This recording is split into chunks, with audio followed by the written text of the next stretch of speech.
Well, okay, to get back to my question, though. Eisenhower had a meeting, theoretically, with aliens. Truman had given a shoot-down order years before you ever read the study. Eisenhower never gave that order. That was given by an Air Force general. I can't remember the year, but I believe it was in the early 60s, that an Air Force general gave an order to shoot them down.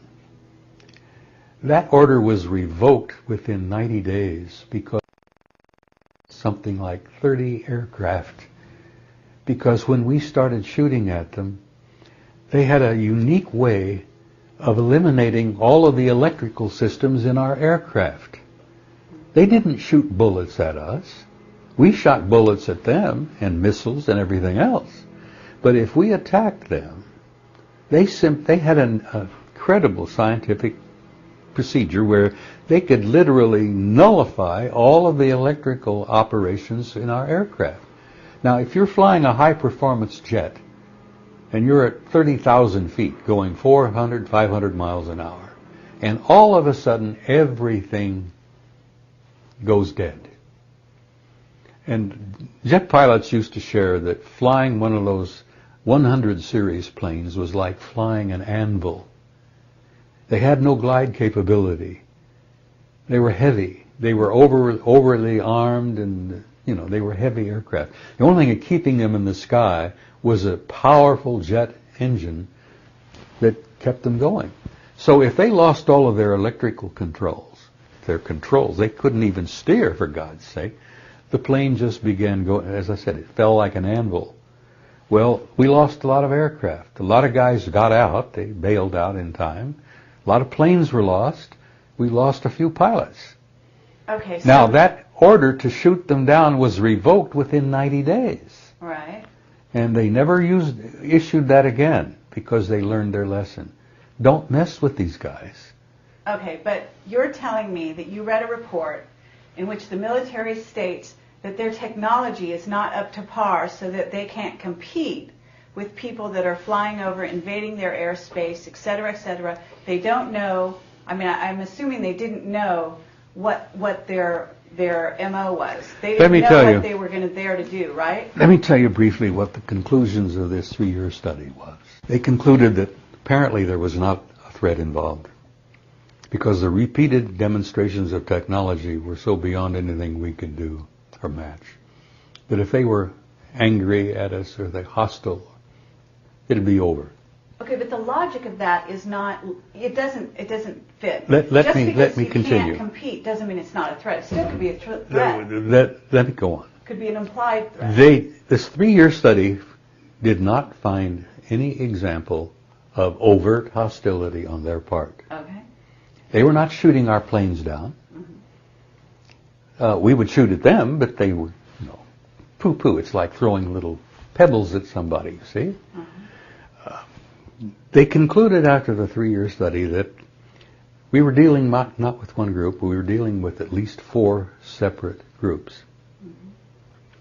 Photographs of crashes, retrievals, landings, and contacts, where they had landed and contacted people, indicated that they were humanoid, all of the 4 different groups. Out of the 4 different groups, all humanoid, one group was so human looking that just like us, they could sit next to us in a restaurant, they could sit next to you in a theater, and you would never know. That was the ones that bothered the admirals and the generals the most. That these guys could be walking up and down the corridors of SHAPE headquarters, or the Pentagon, or the White House. Were they? I have always suspected that, yes, they have been. Okay, have you met any? I've met a couple who I am convinced were from somewhere else, yes. Okay. But that's another story, and we'd be here till midnight if I got into that. Let me finish with what I was telling you about the SHAPE study. The assessment concluded we were dealing with incredibly advanced technology. We were dealing with 4 different groups, all humanoid, but one group looked totally human. We concluded in this study that they were from somewhere else, another planet, another star system, perhaps another galaxy.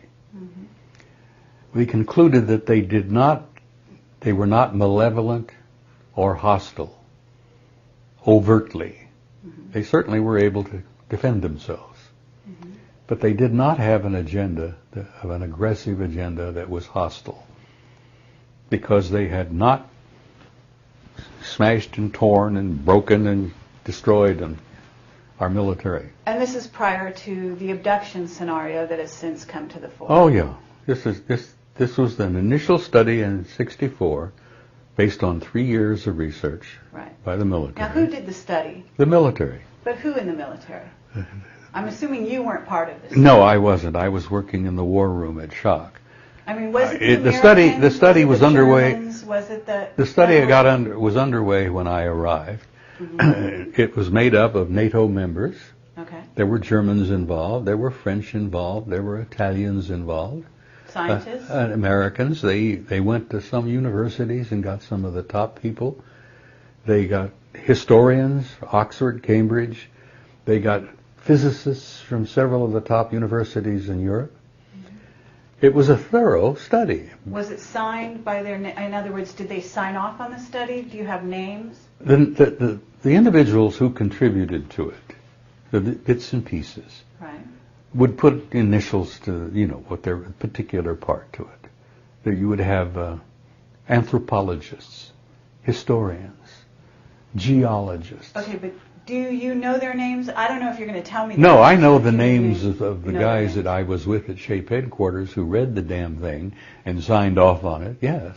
Okay, but what about the ones that worked on the individuals, I never kept those names because, as I said, this was classified. If I had ever been caught with a piece of paper from this study, I could have gone to jail.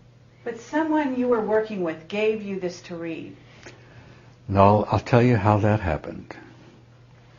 One morning, 1 or 2 in the morning, we were on these long shifts. I'm bored to death. The coffee was so black you couldn't drink it. The phones are not ringing. The telegraphs were not going off. It was boring as hell. It happens a lot. The old story is military life is 99% boredom and 1% total disaster, total terror. But we were going through the 99% boredom, And I'm sitting there nodding off and read old newspapers, magazines, and all. The controller on duty at the time was an Air Force bird colonel, what we called an 06. All controllers were 6 level. And I ran their duty roster. He looked at me and he went over to the vault and he pulled this thing out and he said, threw it on my desk and he says, "Hey, this will wake you up. Read this." It was the assessment. And it dealt with UFOs. Okay. And it concluded that there were extraterrestrials coming here, had been coming a very long time, sometimes estimates of 1,000 years, 2,000 years. Historical records in the assessment itself indicated that the Romans had been paying attention to them 2,000 years ago. So I'm going through this thing, and history was one of my majors when I was in college. Good God, this is dynamite. The more I read, the more I wanted to read, and I went through the whole damn thing. And then later, every time I was on duty in Shock, I would go over to the vault, pull it out, go through it again. So did you have conversations with your office? We had limited conversations because you could not discuss classified material outside of Shock because there were too many ears. Sure. We were having a problem in those days, and let me give you another little